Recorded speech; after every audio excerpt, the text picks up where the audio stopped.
बहुत इज्जत करते थे ब्राह्मणों की,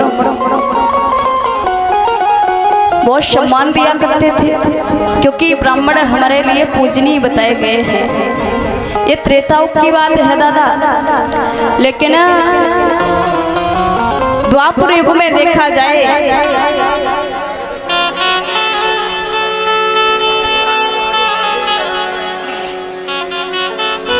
द्वापर युग में तो जो महाराज शुक्राचार्य थे ना, वो ब्राह्मण थे।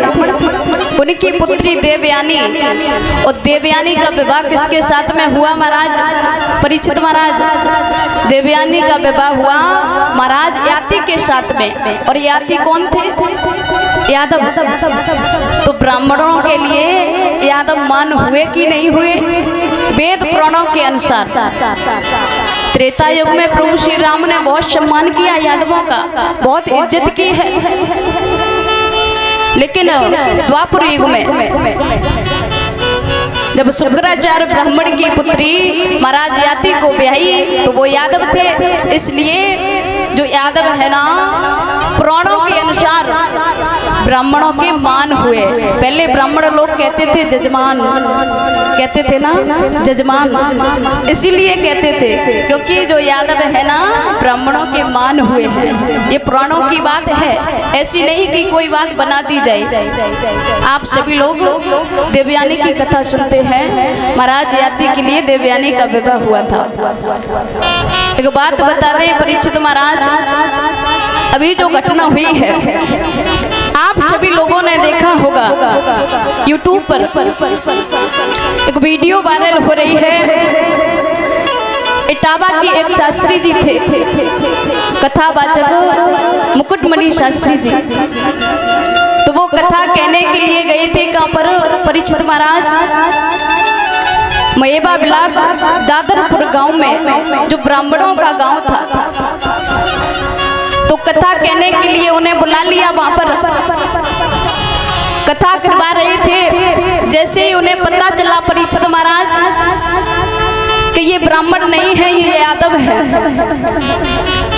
यादव जान करके शाम के समय उन लोगों ने उन कथावाचक का इतना बड़ा अपमान किया है, उनकी चोटी को कटवा दिया। जो भी माताएं थी वहां उनके पैरों पर उनके नाक को रगड़वाया, मलमूत्र उनके ऊपर छिड़काया गया। इतनी बड़ी बेइज्जती की है यादव समाज की। और बेइज्जती केवल उन्हीं की नहीं हुई, क्योंकि वो यादव कथावाचक थे। और हम लोग भी जितने लोग, जितने भाई बहन यादव कथावाचक हैं, ये बेइज्जती हर इंसान की है। पूरे यादव समाज की ये बेइज्जती है, इतना अपमान किया है।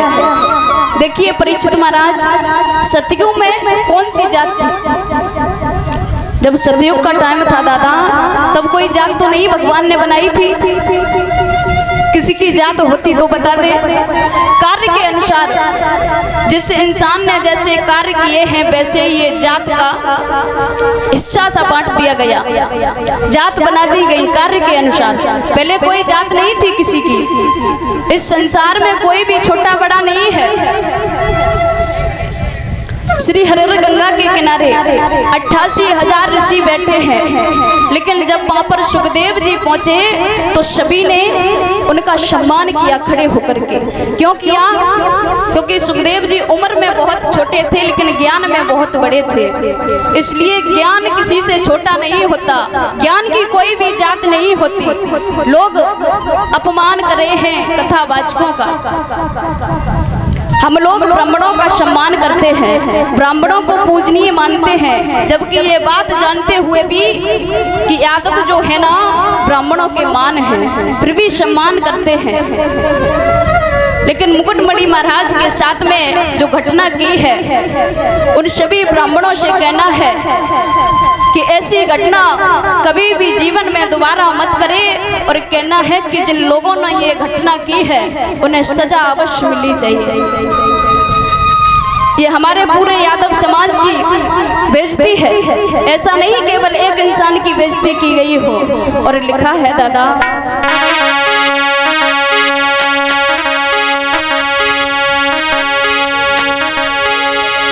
अरे जाति पाति को भेद न समझो।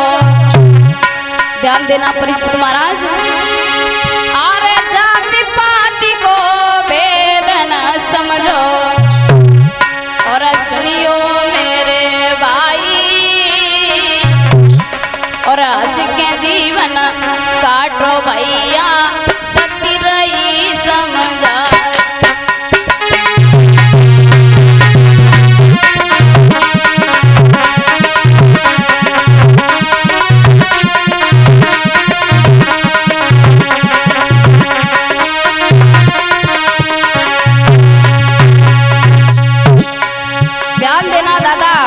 जात पात का भेदभाव कभी मत समझना, क्योंकि भगवान ने हम आप लोगों को एक जैसा बनाया है। प्रभु के यहाँ पर कोई जात पात नहीं होती है।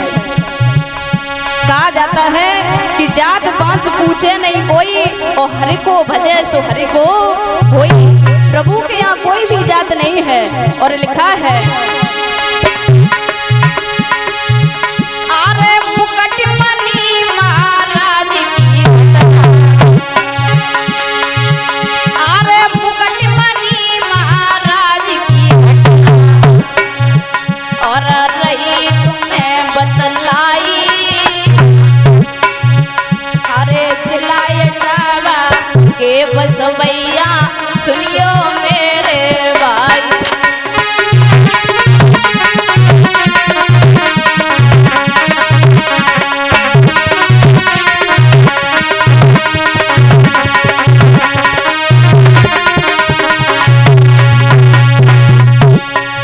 जो मुकुटमणि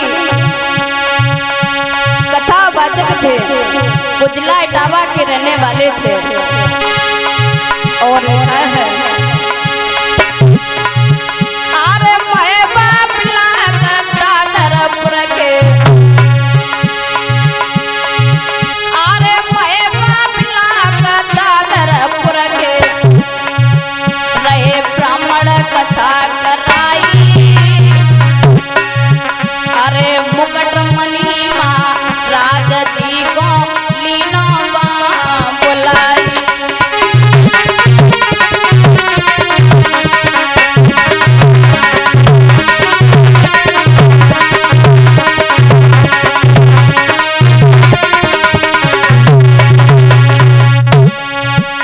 कहना है दादा कि जो दादरपुर के ब्राह्मण लोग थे उन्होंने मुकुटमणि शास्त्री जी को बापर बुलाया। जब आप लोगों ने कथा करवाई थी तो पहले ये पूछ लेना चाहिए था कि आपकी जाति कौन सी है, आप ब्राह्मण हो या यादव। जब आपको यादव लोगों से इतनी नफरत है, क्योंकि हमारे यादव लोग हर जगह पर ब्राह्मणों का सम्मान करते हैं। अजामिल को देखिए, वो भी यादव थे। प्रभु ने अजामिल का अंतिम समय में भी उद्धार किया। सुदामा जी एक ब्राह्मण थे, तो भगवान कन्हैया की इतनी घनिष्ठ मित्रा थी, वो भी तो एक ब्राह्मण थे। जब यादवों ने कभी ब्राह्मणों के लिए भेदभाव नहीं समझा तो ये ब्राह्मण लोग इतना उत्पात क्यों मचा रहे हैं। और लिखा है,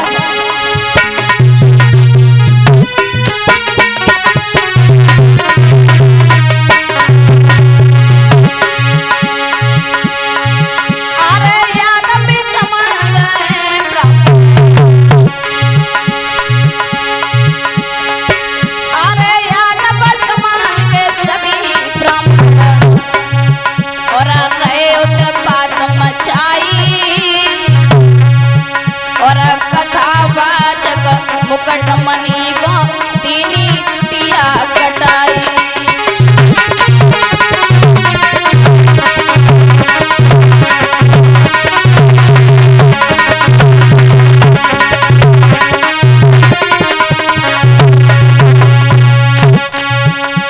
ध्यान देना दादा, कथावाचक मुकुटमणि महाराज जी की चोटी को कटवा लिया। इतना मारपीट की है उनकी, औरतों के पैरों पर नाक को रगड़वाया, इतना बड़ा अपमान किया है यादव समाज का।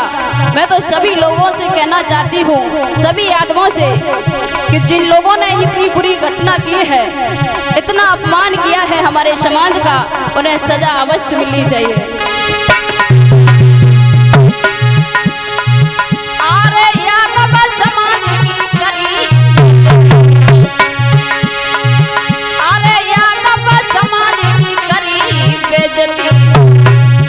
और सुनियो मेरे भाई, और वेद पुराण को खोल के देखो, यादव मान बताई।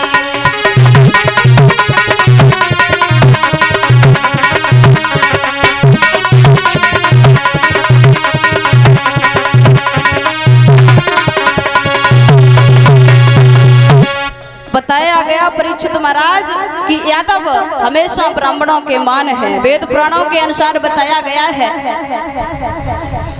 लेकिन पता नहीं है ब्राह्मण लोगों ने यादव समाज के साथ में इतना गलत कार्य क्यों किया, क्योंकि जात पात में कभी भेदभाव नहीं होती, और भगवान की गद्दी पर जो लोग बैठते हैं, भगवान की कथा को कहते हैं, उनकी कोई जाति नहीं होती, क्योंकि ये ज्ञान किसी के बांट में नहीं है, भक्ति किसी के बांट में नहीं है। भगवान के ऊपर आज लोग इतना बड़ा एक दूसरे का अपमान कर रहे हैं, बेइज्जती कर रहे हैं। ये बात भगवान को स्वयं अच्छी नहीं लगी होगी। कहाँ पर लिखा है कि यादव लोग कथा व्यास गद्दी पर नहीं बैठ सकते, या भागवत कथा को नहीं कह सकते, केवल ब्राह्मणी लोग भागवत कथा कह सकते हैं? ऐसा कहीं किसी ने लिखा देखा है क्या? ये बहुत गलत कर रहे हैं। तो यादव समाज को इतना बेइज्जत किया है, इतना प्रताड़ित किया है। हम लोग हमेशा से ब्राह्मणों का सम्मान करते आए हैं, उनके चरणों में झुकते आए हैं, लेकिन उन लोगों को झुकना चाहिए। हम लोग ब्राह्मणों के मान हैं।